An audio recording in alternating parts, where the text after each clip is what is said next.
CPM হইতে সাবধান, সরাসরি সিপিএম কে ভোট না দিয়ে যারা এই যে কথা সজল ঘোষ বলেছে, নয় প্রো মমতা নয় অ্যান্টি মমতা, যে কোনো একটা সিদ্ধান্ত নিতে হবে।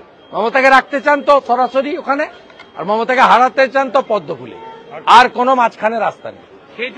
শুভেন্দু অধিকারী সন্তোষ মিত্র স্কয়ারের পুজোতে গিয়েই বলছেন সিপিএম হইতে সাবধান, সামনে নির্বাচন, নয় অ্যান্টি মমতা ভোট করুন নয় প্রো মমতা ভোট করুন। নিজের প্রাক্তন দলের পক্ষে ভোট করতে বলছেন কিংবা নিজের বর্তমান দলের পক্ষে, কিন্তু সিপিএম হইতে সাবধান, সিপিএমকে যেন ভোট না দেয়। কেন?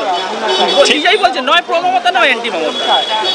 আমি ওনার কথাটা সম্পূর্ণ সমর্থন করে বলছি, প্রো মমতা ভোট করতে হলে ঘাসফুল বা পদ্মফুলের কোনো একটাই দিন, আর অ্যান্টি মমতা ভোট করতে হলে কাস্তে হাতুড়ি তারাই দিন বা বামপন্থীদের সাথে থাকুন, আরও অন্য কেউ আসতে পারে, সেটা বহু সময় বলছে। শুভেন্দু অধিকারী তো বলছে অ্যান্টি মমতা মানে একমাত্র পদ্ধতি।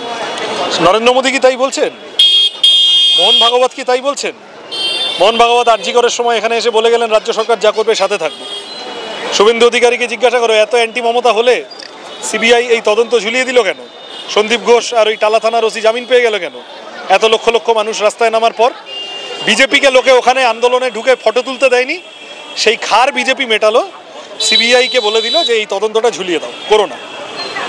যদি এতই অ্যান্টি মমতা হয় তাহলে এই সব চোরেরা সব জামিন পেয়ে যাচ্ছে কেন?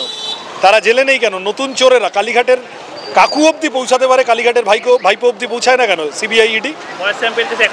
তার মানে হচ্ছে ওই ভয়েস স্যাম্পেল আর আসবেও না জীবনে।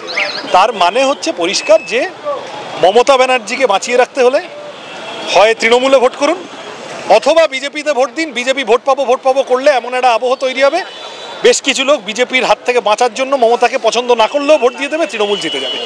আর যদি তৃণমূলকে হারাতে চান, সরাতে চান, বামপন্থীদের ভোট দিন।